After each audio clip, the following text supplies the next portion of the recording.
have you ever heard? Do you know the band Sleep for Sleepers? No.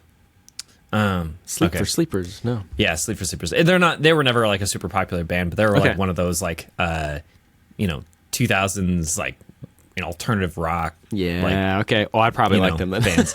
Yeah.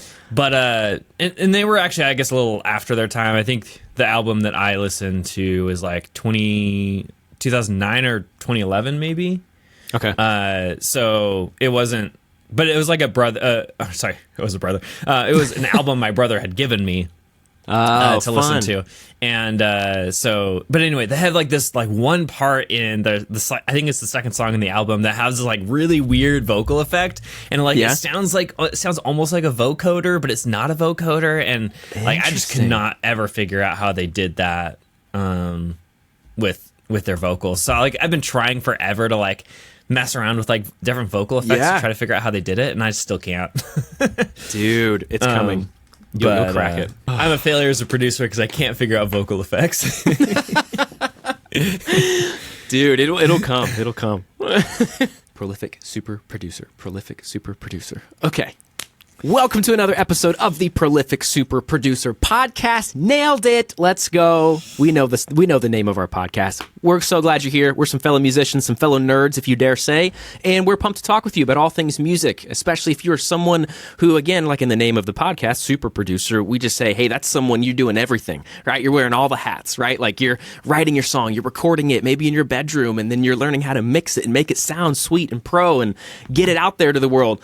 Or if you want to do that, we're talking to you. We're talking to you about all things music. Today we've got quite a very good conversation about, hey, how frequently should you be releasing music? And this is going to be good. I'm so pumped about this. But before we dive in, before we get all excited, I'd love to help you out. Okay, I've got a free guide that's it's going to help you finish songs. Right, we're talking about releasing music.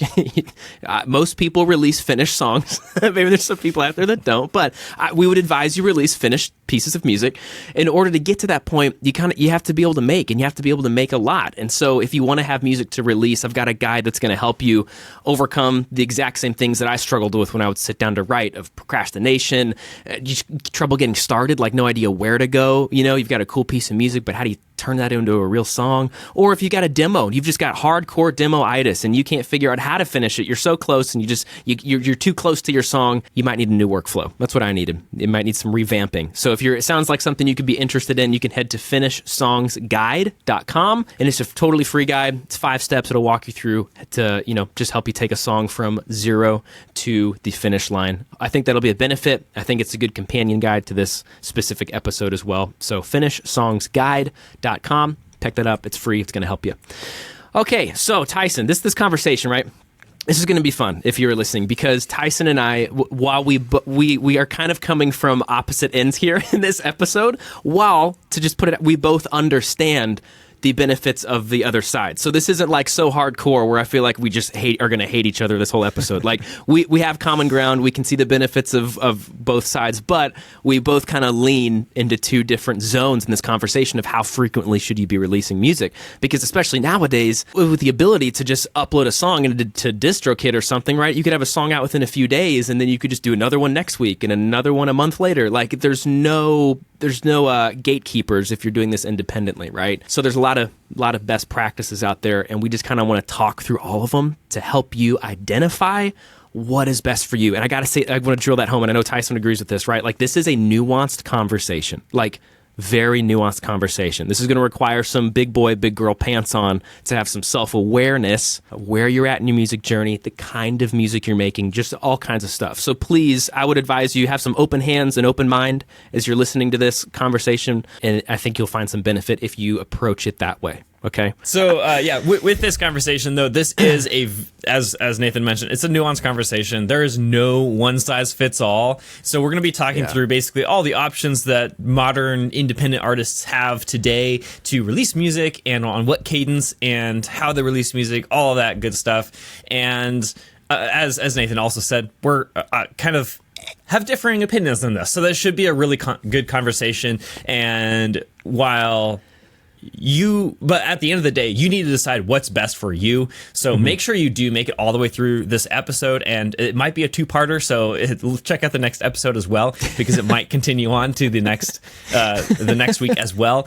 But at the end of the day, like, make sure that you are understanding what we're saying is all from our own experience and our own, experience of talking to other people in the music industry and what other independent artists have done. And so recognize that we're approaching it from our own like views of reality, and your views of reality may be different than ours, and you come to a different conclusion than either one of us. So with that said, let's talk about what's common right now today. What are people actually doing in the music industry? I think, what do you think? We just list off kind of some what most people are doing, some practices out there right now that's pretty like common, and then we could break them down a little bit. Yeah, that's what that's what I'm thinking. So let's just start it off with the Spotify best practices, because love it. Most of the streaming industry is driven by Spotify, and Spotify says you should release music every 6 to 8 weeks minimum in order to have the best shot at getting inside of our algorithm and building your fan base. That's I think that's the most common thing that you hear nowadays, but also there's definitely some other interesting thoughts of either more or less. So the next example that Nathan, I think you should talk about, because you follow him a little closer than I do, is Nick D. Yeah, sure. So Nick D, if you haven't heard of him, independent artist, and quite frankly, crushing it numbers wise right now. But he's not new in his strategy. So his strategy is he's kind of like every other week, and I would just categorize that in the bucket of frequently, like every week, every other week. An artist like Russ has also paved the way in this kind of thing. So it's not a new strategy to go frequently like that. Like, plenty of artists have done this and they've found success with it, but plenty of artists have done this and not found success with it. So it's just another option that's out there of I would categorize as every week / every other week. Multiple times a month, maybe we could put it like that. And then on the opposite end of the spectrum, you have other bands or artists. The best one that I have, the best example is Tool. So if you know the band Tool, they've been around since the early 90s. I think their first album came out in 92 or 94 maybe. Okay. So a while ago. They've been around for a minute. And the thing is, they release an album on average every 5 years. So that is 2 albums per decade.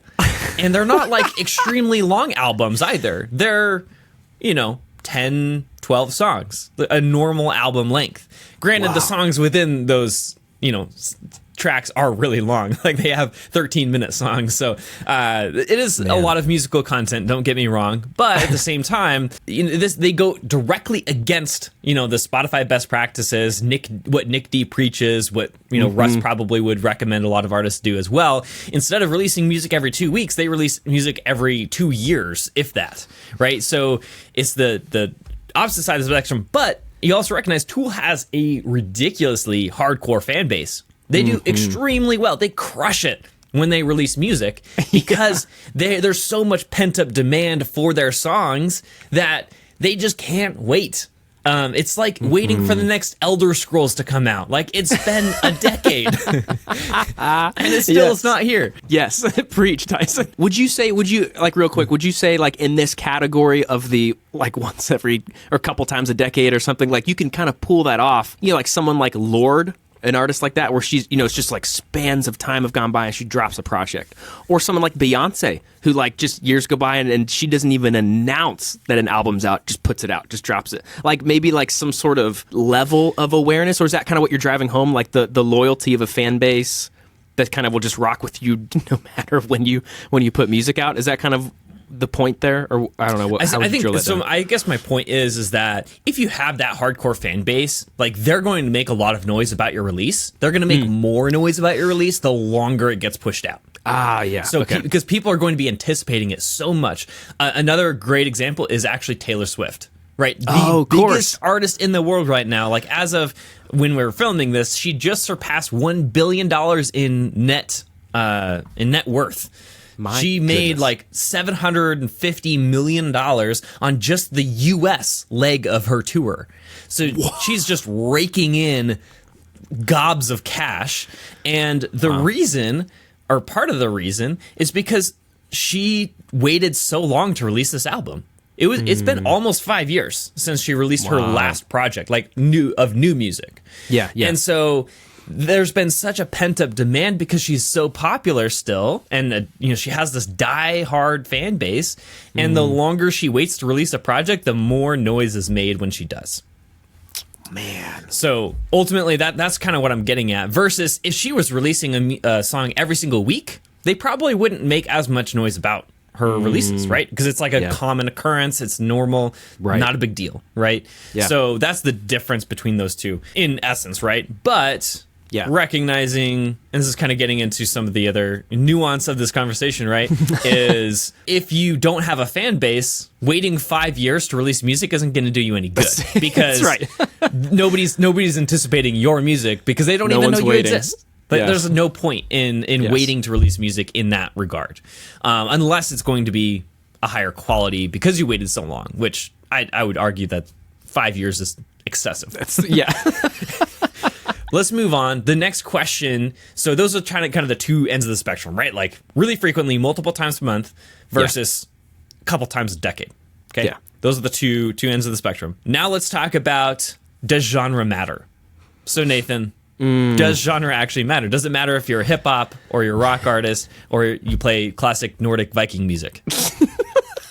Yes, I would say so. I just need to recover for a second. Yeah. Shout out anyone who's into classic Nordic Viking music. Does genre matter? Yeah. I mean, I think it does, right? And we've kind of talked about this. Like, you just think about logistically, right? Like the kind of music that you make. So just to use an example, like we've already had someone like Nick D, his workflow is purposefully set up so that he can speed along how much volume he's putting out. Because that's part of his belief. That's part of what he does. But he's able to move so quickly because in essence, he's writing a song, but he's using loops. He's using beats that are already made and sent to him. He's not sitting down and crafting and producing and mixing. He doesn't fit the term super producer, right? So because of that, he's naturally going to save a lot of time. It's actually very, very easy for someone like him or someone who has a workflow like that to make a lot of songs in a week. Dare I say a day, especially if you're in a position like him where he's doing this full time and that's how he's making songs. He can probably come up with a lot of tracks per week, But on the other side, if you've got a full-on band, like you got a rock band or an alternative band or something like that, and you've got 5 people in there all holding down their own instrument, and the writing process is maybe it's collaborative, or I would assume it's collaborative between everybody or something like that, and then you've got to book studio time because you have an acoustic drum kit, which I know Tyson could speak to. That's its own thing. You know what I mean? Like tracking an acoustic drum kit is no like small feat. To do it well. And so, like, you got to think, like, okay, for a rock band, a 5-piece rock band, all natural organic instruments versus programmed beats, top lining, stuff like that. Those are two very different workflows. And because they're different workflows, songs are going to be made faster, right? For someone adopting the beat, top lining workflow versus full-on organic rock band, because of the time it takes, right? Not only are you wrangling 5 people together, but then agreeing on the song, agreeing on the direction it should take, booking studio time, setting everything up, tearing everything down, like you're going to move slower. So I would say that genre does matter, and it does affect how quickly you're able to come up with songs and how quickly you're able to release. What do you think, Tyson? Yeah, I mean, the last one we need to address is the classical Nordic Viking music. Let us, please. Is that, of course, if you're in this genre, you absolutely need to be a super producer because there's probably no producers in the world that specialize in this particular genre, so can't send you beats. So you're probably going to be more on the rock side. You have to produce your own music. Okay, we're going to break this episode basically into 2 different parts. So we've already discussed like the overview, like what ultimately we're trying to get after, like more frequently versus less frequently versus all the other like workflow items that we have to take into account when we're doing these different strategies, I should say. We're going to start with more frequently, but I want to preface this with make sure you listen to the less frequently as well, because we're going to talk up more frequently right now, and we're going to talk it up big time, right? We're going to say all the benefits possible of doing this, but listen to the end because we're also going to get to the cons of doing this method as well, and then vice versa for the less frequently camp as well. Yes, please, like put the seatbelt on. You know what I mean? Like, yeah, hang tight, because while I am admittedly I am more biased towards this approach, it is not for everybody. So if you just listen to us list the pros and there's like you haven't taken in any other information and you're just going to go do this, I would just be like, as a big brother, yo, hold up, like listen to the whole thing. You don't know, even if this just sounds good, you know, because again, there's flip sides to everything, as Tyson said. So I would recommend taking into account that this is a sliding scale. You don't need to, you know, there's some people over here in the hardcore, like frequently, you need to release a song every other day. Like that's the workflow, right? You need 150 songs a year. Otherwise you're not like being a real artist, right? There's people in that camp. And then there's people over here that are producing one album a decade, right? So keep in mind that this is a sliding scale. You can land anywhere on this scale at a certain level. And whatever your fan base, your genre of music, your workflow, all of that obviously needs to be taken into account, and ultimately how you want to present your music and yourself to the world. So with that, I think we've added enough nuance here. Let's dive in more frequently. What are the pros of releasing music more versus less frequently? So Nathan, do you want to start us off on listing the pros that we have, and we'll just talk through all of these? So these are kind of like the pillars that we came up with, you know, of like, okay, releasing music more frequently, a big pro is you're always going to have something to promote. You know what I mean? Like you're always going to have something that's newsworthy, so to speak. So, you know, especially if you're independent artists, you know how valuable social media is. We've talked about this, and we plan to cover this, you know, just throughout the course of the podcast, because it's a very popular topic. Like, how do you get the music you're making heard, right? Well, if you just are if you're just releasing a song every 2 months or something like that, well, man, that's kind of like, okay, how much can you milk one song? You know, how much can you repeat and rinse and reuse that one song to promote to people? It can get a little tricky, and there's a lot of ways that you can kind of switch up your approach to how you're gonna, you know, like market a song. But if it's just one song that you have that you're really trying to push for 8 weeks or something like that, a pro of more frequently is, okay, well, at least from a, like, almost even from a mental space perspective too, it's like, hey, I've got something new. Okay, and we're going to push this for a little bit. Okay, then here's something new.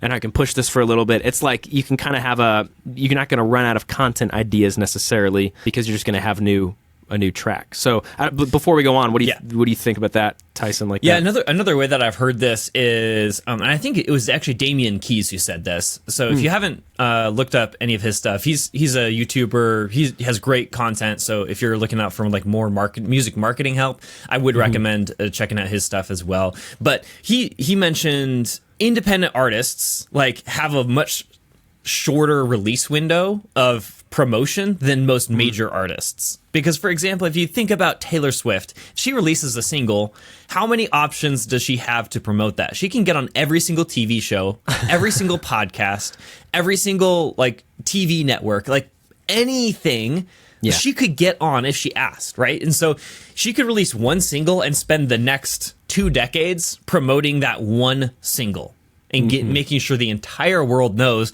that Taylor Swift just dropped a new single, even if it's 18 years old.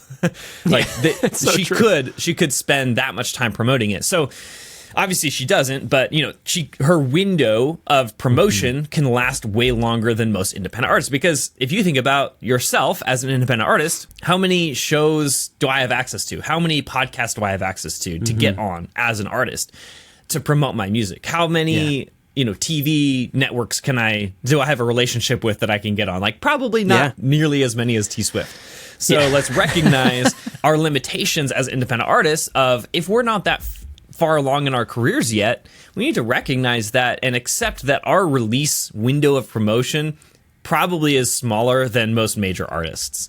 Yes. And while we're still building our career at this point, we have to recognize, like, okay, I'm going to push it for 4 weeks, but that's basically all I have. And then I'm going to move on to the next song. So it can be a really good strategy, because if I have new songs every 2 weeks, then I always have something to talk about that's fresh, that's new, that I don't have to then wait over this really long release cycle to then produce another song. And because 2 weeks in, you could be all out of promotion ideas of new things to do to get on and new content to create before you're just like waiting for 6 weeks. There's 6 weeks of silence before your next single comes out. So there is a negative aspect to releasing music less frequently.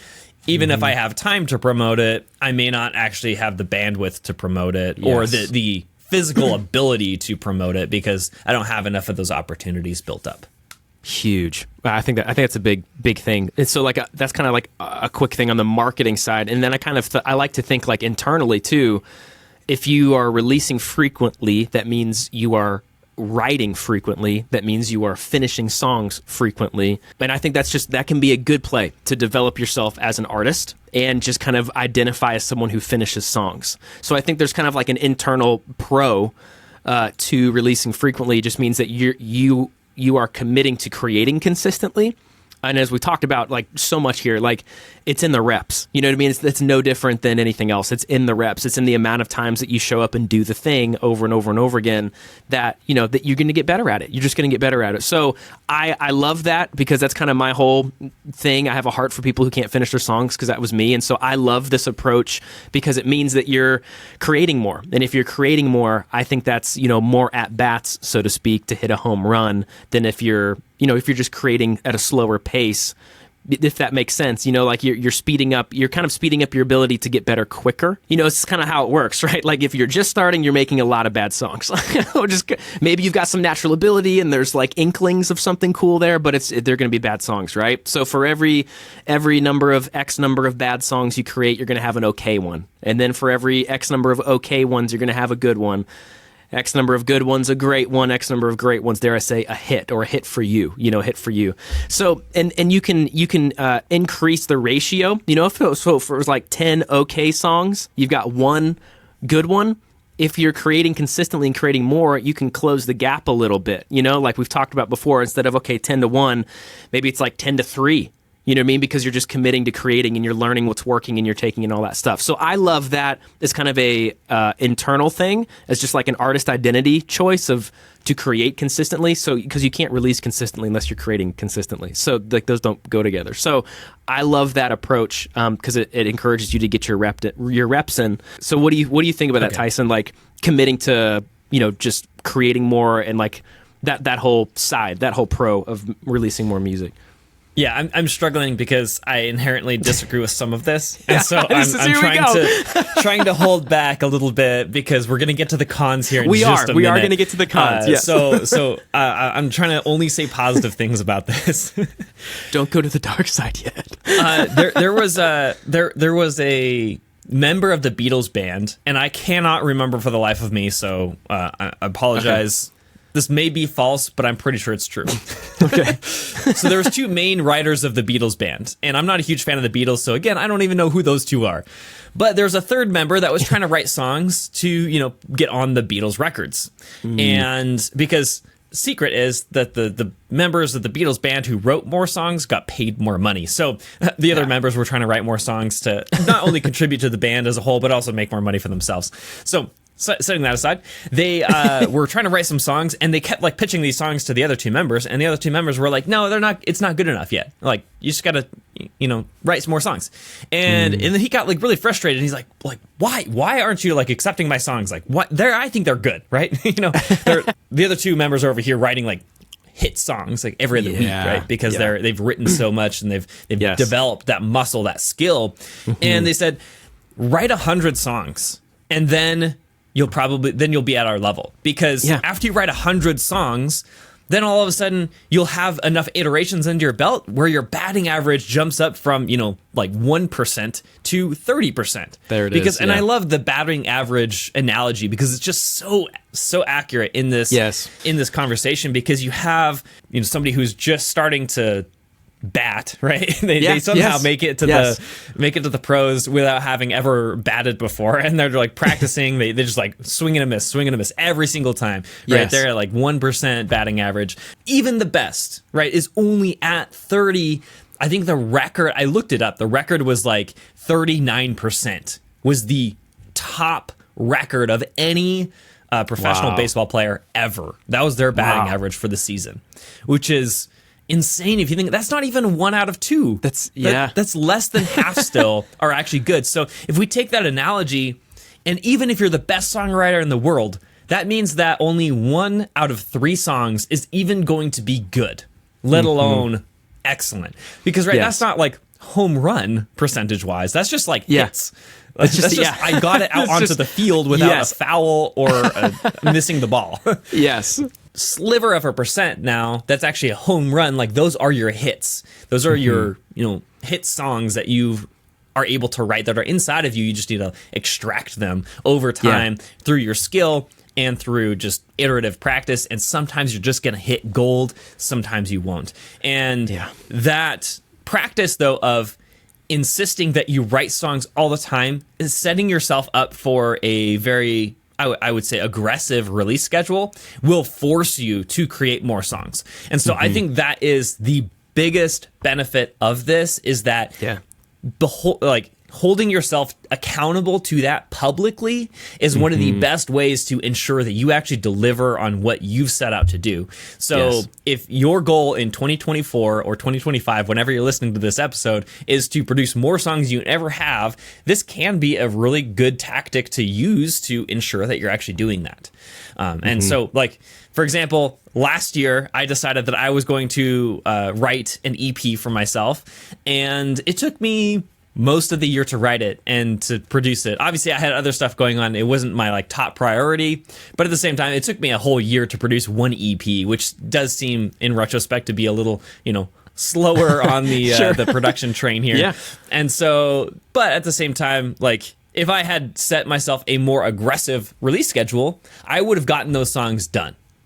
And I would have I would have moved on to the next project much sooner. So I want to just throw that out there as the biggest pro, in my opinion, of this technique is to make sure that you are producing consistently and ultimately building that muscle, building that songwriting, that production muscle that you need to get enough iterations on to then be at that level. So, you can actually write your 100 songs to then be at the level to compete with some of the better people in the industry. I love that. I think one thing I'll add to before we kind of move on to some cons, because I think this will probably start the con conversation, is I think another big pro of this, which this is probably very nuanced, but to an extent, quality is subjective, right? So maybe you've heard that before, right? So it is true. Quality is subjective. What people perceive to be dope, what people perceive to be a hit, what people perceive to whatever, because we all have different tastes and stuff, right? I kind of have to ride this line carefully, because if you're just starting, you know what I mean? And you can kind of be a little high on your own supply, and you can think that what you have is absolutely incredible and amazing. That can kind of hurt you in this approach, as we're going to cover here in just a second. But a cool thing is, if you're going to commit to creating and you're going to release frequently, is you're going to be building a fat catalog quicker. If you're, you know what I mean? If you're able to drop if you do a song a week, if you do every other week, every 3 weeks, whatever, it's just a few a month. That's kind of you're dumping songs into your catalog. And so some people play the catalog game. They're not so concerned with how a song does one-on-one, on a one-off basis. They're playing a long game. They're thinking, okay, 5 years down the line or whatever, I'm going to have a fat stack of songs that maybe a handful of those songs kind of, jump up above the most and bring people into your ecosystem, and then people can dive into your catalog and find other songs, and maybe they get some streams that are never as big as some of your hits, but you kind of have some hits because you were committed to creating so much. And so because you made so much, undoubtedly, there's a few that are better than the others, and it can kind of feed the rest of your catalog. So again, I think this kind of bleeds into starting to go into the cons a little bit, right, Tyson? Because it's you could argue, hey, just make your songs, just get them out there, because quality is subjective. Who cares? And you'll get better over time. But a con of this is, oh no, now we're practicing publicly, right? And I think maybe that's a good first con of this frequent approach. Before we move into the cons, I got one more thought before we move on there. So building a quick discography to then monetize is a reasonable strategy. For example, we have one artist that we work with at my music management agency, Night Owl Music Group, that is following this methodology. When he came to us and he was thinking about working with us, he said, I have 40 songs that are already written and finished. I just need to record them and put them out there. That's how he approached us. Wow. And we were like, okay, that's interesting. Are they good? Right? That's the first question. But anyway, and he's actually been a longtime friend. I already knew him prior, and I knew that the songs were already good. when he came to us. And so outside of that, like I knew that he had this massive discography that just needed to be recorded and put out there that was already good. And so the one thing about this is once you have a big enough catalog and you get your average listener to consume enough of that catalog, it makes Facebook ads make way more sense. So stick with me here. And this is going to get a little bit like marketing guru intense. Just think through the process of Facebook ads, and I will attempt to simplify it so anybody who's listening to this can understand. To get somebody from Facebook to your Spotify profile, for example, a really good Facebook ad campaign will be able to do one person for 10 cents. Like that's the top. And so if I am able to pay 10 cents to get one listener from Facebook over to, or Instagram, over to my Spotify profile to then start streaming my songs, then essentially I need to make 10 cents off of them after they start streaming my songs to make this ad campaign make sense. Right. You understand that. So it's like if I pay 10 cents, I need to make at least 10 cents off the back end to then be able to pay for more listeners to come consume my catalog. Like the long-term game is that on average, everybody who I paid 10 cents for is going to stream at least 10 cents worth of music or more to then, eventually make a profit. So if my catalog, say, is 100 songs, I've released 100 songs, right? That's a lot. But I've released 100 songs in my catalog, and the average person will consume half of my catalog. So if we assume that, now that's 50 songs, so 50 streams times, 0.33 cents or whatever it is, then all of a sudden this makes logical sense. I'm then making 30 cents per person that comes over from Spotify, which I paid 10 cents for. What we refer to that as is a good ROI, return on investment. I invested 10 cents to get 30 cents back on streaming. That all of a sudden makes logical sense for me to run Facebook ads and be extremely aggressive with my Facebook ads. As long as that cost per listener doesn't go above 30 cents, I know that I'm monetizing that on the back end. So this strategy works really well if we're talking about something like Facebook ads. It can actually make monetary sense eventually. That said, you need to ensure that your catalog is good enough that people are actually listening to it all the way through. And obviously not every listener will do this. Most listeners probably will not. But there's, obviously those few hardcore fans that are going to be just streaming your entire catalog, love everything you do. They love, your vibe or whatever that you have as an artist, and then consume a lot of music from you and stream like their favorite songs over and over and over and over. So that leads us into the con, is that you're practicing publicly, right? So this is our first con, is after you even have good songs, we're going to dive into this public practice domain where not every song you produce is actually that good, right? If our batting average is 3 out of 10, say we've done it a lot, but we're releasing all 10 songs, that still means only 30% of our discography is even good, and then the other 7 songs are just like okay, if not bad. So my biggest issue with this is that because you're practicing publicly, get quick feedback, which is good. Good feedback is a good thing.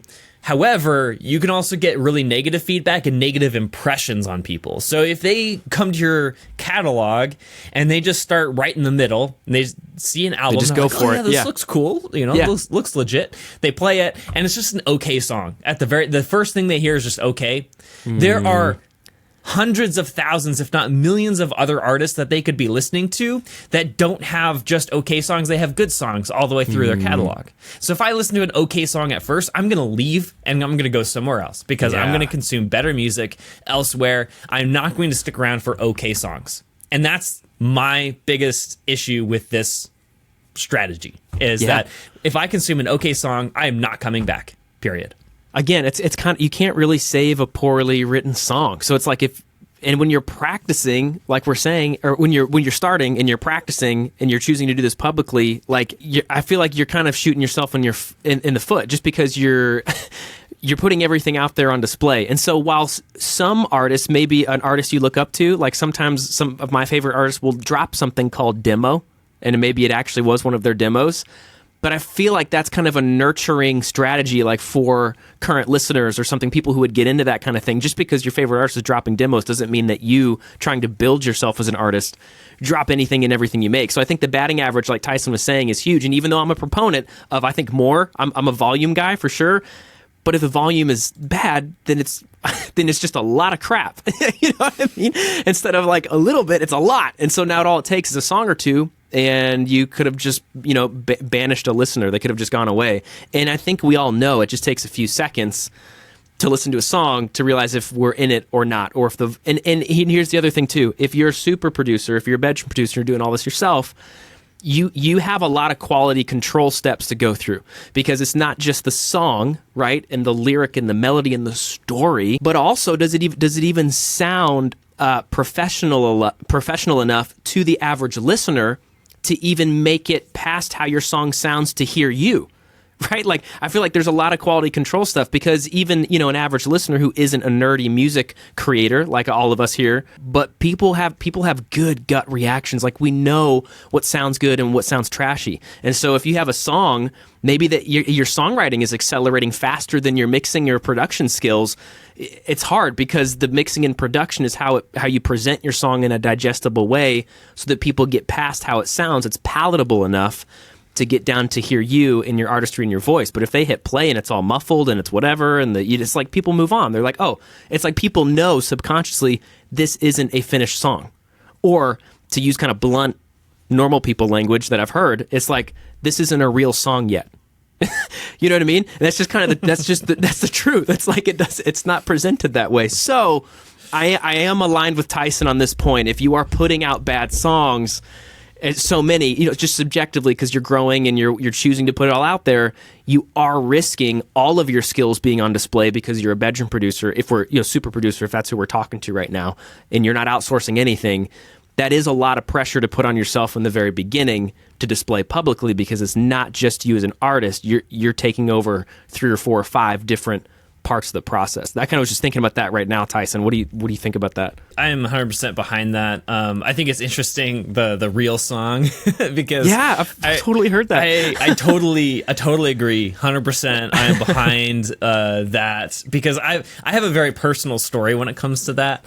And when I was first starting to produce, right, like, I wasn't really a great mixing and mastering engineer, and I was like still trying to, come up, develop those skills. And there was one breakthrough moment where I realized, I'm like, this one thing is the key to mixing. And once I figured that one tiny thing out, I then went to my wife and I was like, hey, listen to this song. Like, I think this is the best mix I've ever done. And she listens to it, and it's like 30 seconds later, she like looks up at me, she's like, babe, this sounds like a real song. Yes. That was the language she used, was like, everything that I had done before didn't sound like a real song. And I had produced a lot of music at that point. Okay, it was not just like a small, like 1 or 2 projects. It was, I'd done a lot. I'd like produced bands. I had, produced my own music. There's so much there. But like, that was the moment, like, I figured this one thing out in mixing, and then she's like, man, that was a real song. This key to let you know in on that story was volume balance. Once I figured out how to do the volume balance, that was the key to figuring out how to mix pro songs. All right, so if you're listening to this podcast, then you're probably already producing and mixing your own music. And if you're unable to get that professional sheen or quality or vibe for your songs, then I want to let you in on a little secret. Most mixers are trying to compensate their lack of professional mixes by getting more plugins, by using more advanced tips or tricks or techniques in their mixes, or relying on buying more professional gear in order to compensate for their lack of quality mixes. But in reality, most mixers' core problem is actually mixing subjectively, or approaching mixing from just a creative mindset entirely. Obviously, mixing is still a somewhat of a creative skill. It's actually far more objective than most people realize. Because if we think about it, everyone agrees on what a professional mix actually is. If that weren't the case, then it would be an entirely subjective field. But in reality, mixing is actually incredibly objective because everyone agrees on what a pro song sounds like. And so mixing objectively can actually help you avoid being your own worst enemy inside of your mixes and ultimately allow you to just check all of the boxes that a professional mix should check, and then your mix will sound objectively professional. And so if you're mixing your own music and you're motivated to actually learn the objective skill of mixing, and if you want to ensure that your music sounds pro, then I would love to help you out by teaching you the 5 objective standards that everybody is judging your mix by, and how you can use objective mixing to solve those 5 problems inside of your mix, and then also how to do all of that in under 3 hours per song without pro gear, premium plugins, or utilizing templates or presets. So if this is something that piques your interest, then go to theobjectivemix.com to order my brand new book, The Objective Mix. This will teach you how to mix objectively professional mixes every single time you sit down to mix. This provides you with my entire mixing workflow, along with all of the breakthrough lessons that I've learned in the last 16 years of mixing music. So if that is interesting to you at all, then again, go to theobjectivemix.com or click the link right below this video. Can't wait to see you on the inside. So with that, let's get back to the podcast. Interesting thing about public practice is that I think that this is incredibly true because you're practicing publicly, right? If you haven't developed all those skills yet, you're still working on those, and it could definitely turn people off. That's the one thing that I always talk about professional masters is that if it's not professionally mastered, then people recognize that that's like the original gut reaction. So people listen to things in layers, like, and most of it's subconscious. Most people don't even realize they're doing this, but even the lay people who don't know anything about music, they listen to music this way. They first listen to the master. If the master is not good, then all of a sudden they're not going to continue to listen to the song. Yes. That's the first 1 second gut reaction. Is this professional? Period. Then the next level is the mix. Can I hear all of the elements? Are they all clear? Can I hear the vocal? Can I hear the melody? Like, is the mix compelling enough, dynamic enough to make me keep listening? That's like the first, 5 to 6 seconds, the first chord progression, basically. Yeah. And then after that point, then they dive into the textures of the song and the vocal melody. Like that's what that's the what people go through when they're listening to songs. So if people are stopping to listen they're not listening to your song in the first couple seconds, it means your master's probably not very good. If they stick around for 5 to 6 seconds before they get bored, your mix is probably not very good, but your master might be okay. And then if they're not actually listening all the way through, that probably means you need to work on your songwriting, your melody, your hooks, or get to the hook faster, maybe. In that case. So that's just a kind of helpful little tip on that side of things. But when you're still developing these skills, they're not going to be at that pro level that people expect nowadays, and then they're going to start skipping through your catalog if they even stick around after the first song or two. So you're basically reducing the ability for you to grow your fan base of listeners. You can grow your fan base on Instagram all you want, but if those aren't converting over to listeners because your songs aren't professional sounding, then you're kind of shooting yourself in the foot with this whole more frequently strategy.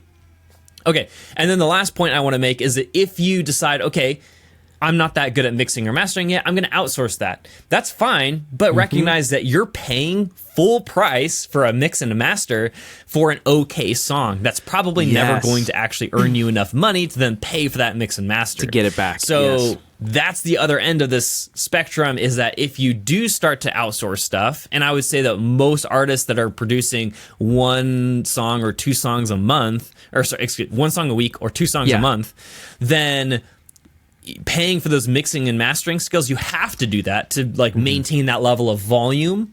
But at the same time, you're hurting yourself potentially because you're producing songs that really shouldn't actually be out there because they're not good enough to warrant a return on that money that you're spending on it. So I talked for a long time there. Nathan, do you have any thoughts on any of that?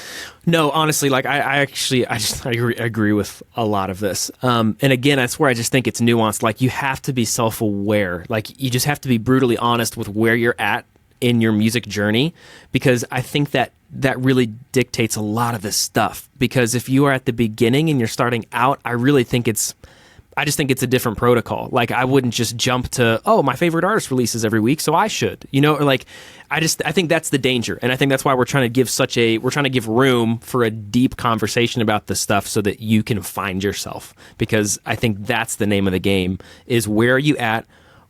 What season of life are you in? Like, you know what I mean? Like, my wife and I just had our first baby like 5-6 months ago.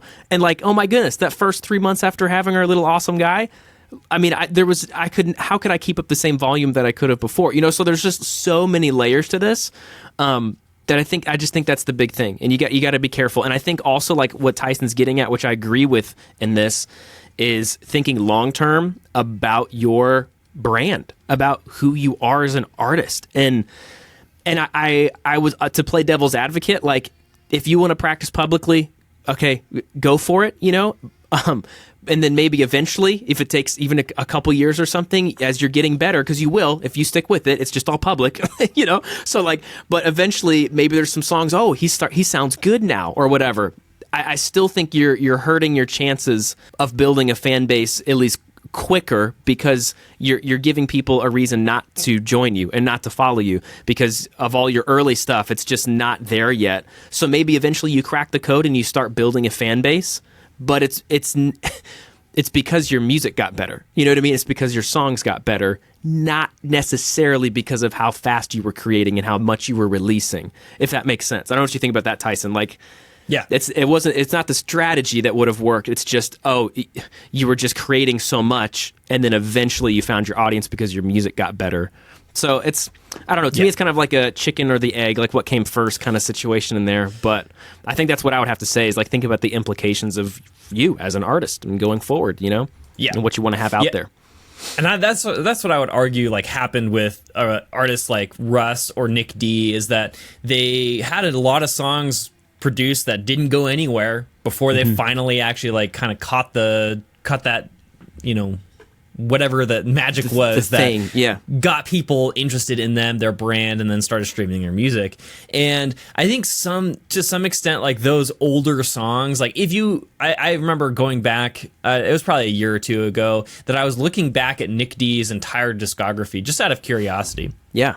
Because I'd been exposed to him, like, through a video or something, and Sure. and I was looking at his discography, and I realized that even his, like, least popular song, so the song that objectively was not good, because it was one of the first ones he had done, he wasn't very good at songwriting and whatever else, and it still had 26,000 streams. And comparatively to his top song, which was, I think it was over like 13 million at the time. Yeah. It's probably, like 30 plus million at this point. But his bottom song has still 26,000 streams, which, to the average artist, like, first starting out, like, that's decent. Like, I would take that, right? Sure. from like the very first, like, starting versus, like, my first project got 6 streams, right? It's like, I want to, right. I would love for a kill for 26,000 streams. But at the same time, like, I think it was mostly just curiosity that made people stream that song. It wasn't actually that the song was good. It was, his stuff is so good now, I want to see where he came from, type of thing. Yes. So I think there could be some value in that. Yeah. But at the same time, if that's the first song that people stream or hear, they're going to be turned off. They're not going to come back. They're like, oh, this Nick D person, like, he produces, like, so songs. It's not very good. I'm not interested in consuming more of his stuff. And so again, I think that I think you nailed it on the head, Nathan, is that you got good enough to then warrant a fan base, not the other way around of, like, I didn't produce enough songs to then get a fan base. It's the other way around. Now I've developed my skills enough, I just happen to be practicing publicly to then warrant that fan base. And I think that it's such a nuanced conversation because, right, if we hadn't been releasing music every single week, I may not have ever reached that point that I was good enough to get the fans, right? To write that song that got the fans. Yes. So it's really hard. And so I think it takes a lot of discipline to, like, write those songs in private and have those iterations in private initially. Yeah. Before you're good enough to then produce at this level that you're releasing songs every other week that are actually really good, well thought out songs that can garner a fan base. Yes. I think so too. So the other thing that I want to dive into with cons here is you're spending more time and money, and I kind of talked about this, you're spending more time and money outside of your zone of genius. And so we like to talk about this as your specialty, like your zone of genius, whatever you do best. And I think that a lot of this goes back to people can't be great at everything. Like we're trying to teach you how to be super producers on this podcast, but at the same time recognizing that not everybody is going to be excellent at every single stage of the process. Like there's going to be areas where you're a little bit weaker or a little bit stronger. And so if you're able to spend more time in your zone of genius, you're going to produce the highest quality music possible. So if you're either outsourcing other stages of the process, but releasing music so consistently, you have to spend more time outside of that zone of genius because you're needing to supplement with either other people or other time spent producing these songs. For example, if your zone of genius is songwriting, then you should spend the most time writing songs because that's where you're going to get the biggest leverage for your music is writing songs. And so you either have to spend a lot of money on mixing, mastering engineers and producers to write the instrumentals and finish the songs for you so you can spend as much time as possible in your zone of genius.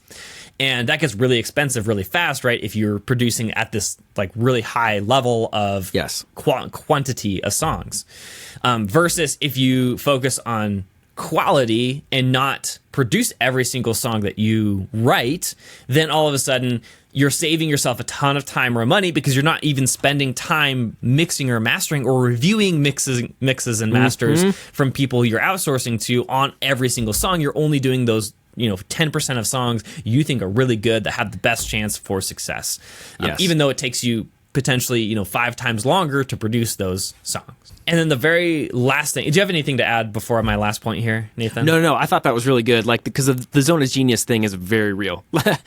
It's very real. Like, I think there's people that can be really good at the accrual of all the parts of the process, but if you're to strip it down, like, I even see that myself. I just think there's going to be one part of the process where it just goes the fastest for you. It comes the most natural. It's more streamlined to you. It just makes sense, And another part of the process or two parts of the process, you're going to feel a little more friction. Not that you can't do it, but there's not as much flow going on as there is with one part. So I think that's a good exercise to just identify that. But I don't think you can get there until you've made a number of songs. But I think that's really worth trying to figure out.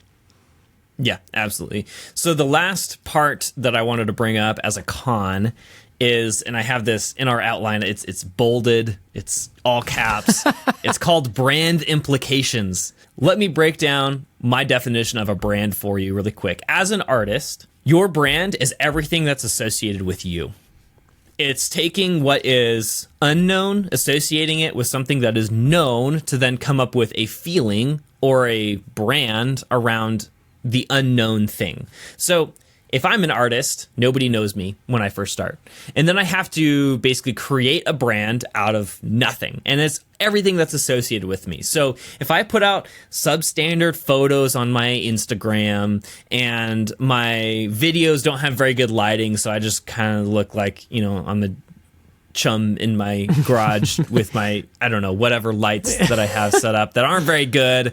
It has like that flickering, like, fluorescent light feel. There we go. It's just like, it's all wrong. Just like nothing really like comes together professionally. Right. And then my songs feel the same way. Like they're kind of sort of mixed and mastered, but obviously I had no idea what I was doing when I was doing it. And the lyrical content's not really well thought out. And the hooks are like half baked, so they're not really, hooky. All of a sudden now, what does my brand feel like? It feels cheap. Sloppy.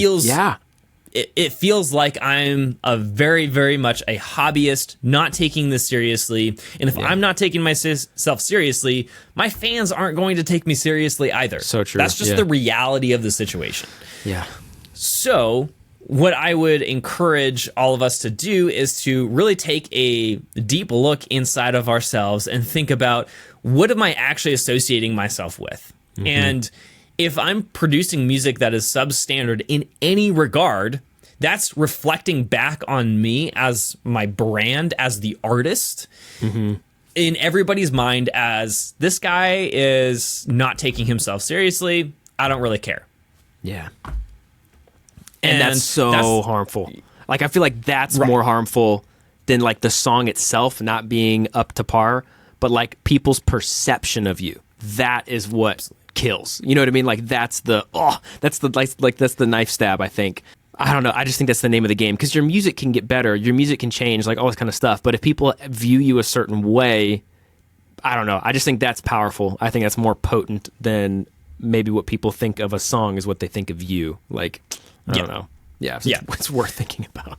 Yeah, I mean, it goes further than just the music, right? It goes into, that's why I was mentioning like your photos on Instagram, because if your photos don't feel professional, they probably will view your music as less professional as well. Even if it might not be true. Even if I spend, $100,000 producing a single song, but then I spend, I pull out my iPhone to take photos all the time, and that's all I have as like my press photos, people aren't going to assume that I'm good, period. Like that's just the way it is. We as humans, we like to take shortcuts in our brain, which is where stereotypes come from, right? Because if one person treats us poorly, we stereotype the way that person looked, the clothes they wore, how they, held themselves. Like we then associate that person with all the other people that have the same exact like characteristics. We assume that they're going to treat us exactly the same way. Obviously, that's not always true, but that is the association that happens in our brain because our brain takes shortcuts. And it's the same way with brand, right? So if I'm constantly talking about ice cream on my Spotify, or not on my Spotify profile, but my Instagram and my TikTok, I'm constantly talking about ice cream and my music. When you hear my music, you're going to associate it with ice cream because that's my brand. I've intentionally mentioned ice cream so much that now you're going to associate me with ice cream. And possibly, if my brand is strong enough, ice cream with me. So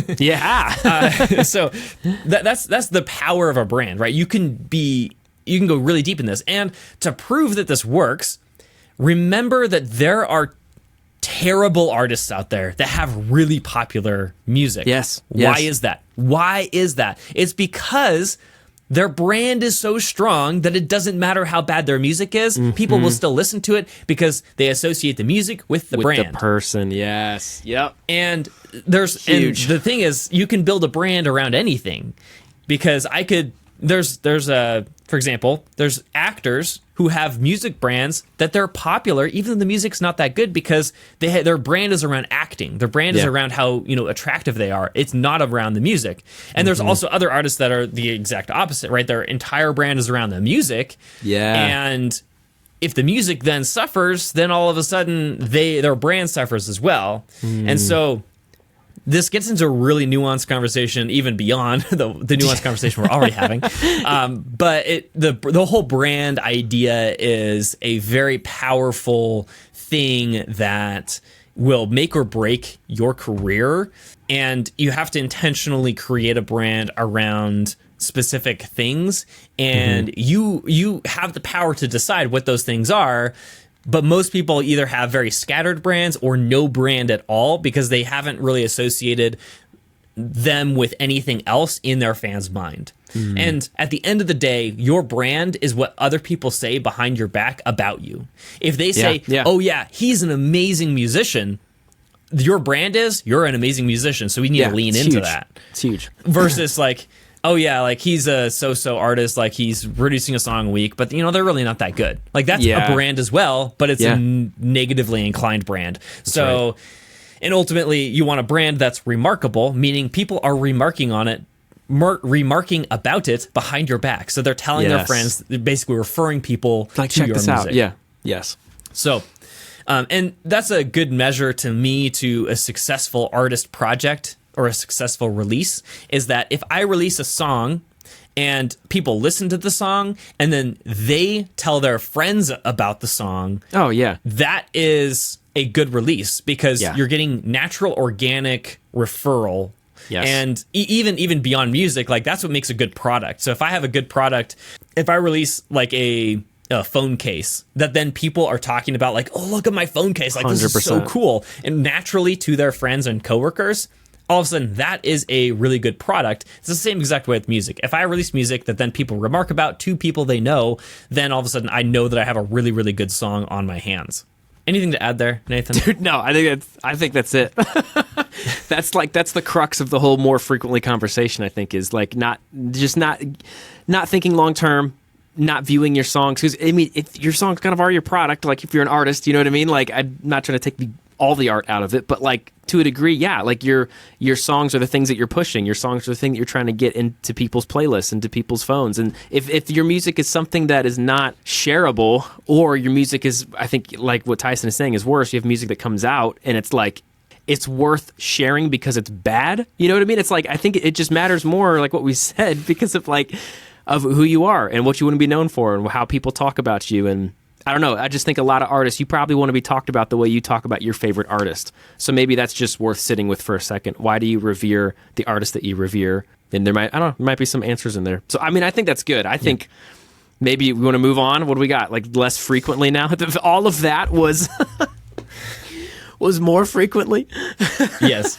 Yeah, so we'll probably cut the episode. This is going to be a two-parter. Thanks for listening to this conversation. We're going to be picking this conversation up again, talking about producing music less frequently next week. And so, or if you're listening to this in the future, then it's already out there. So just go ahead and stream the next episode, because you're going to love the rest of this conversation that we dive into less frequently. But with that, one last thing that we have for you is, we would love if you could just take a minute of your time and leave a review. First of all, if you love the podcast, it'll help other people find the podcast and also get value from it. So you're just being a great human. And then secondly, we would love feedback on how to be better. We're constantly trying to iterate and improve how we're communicating, how we're structuring these episodes to be the best they possibly can for you, to make sure that you're getting the most benefit out of them. So if you have ideas for future podcast episodes that you have questions on, that you would like answers to, then let us know that as well. And then also just general thoughts around the podcast, around if you like it, if you hate it, and also what we could do better to improve it. Okay, with that, thanks for watching and listening, and we will see you next time.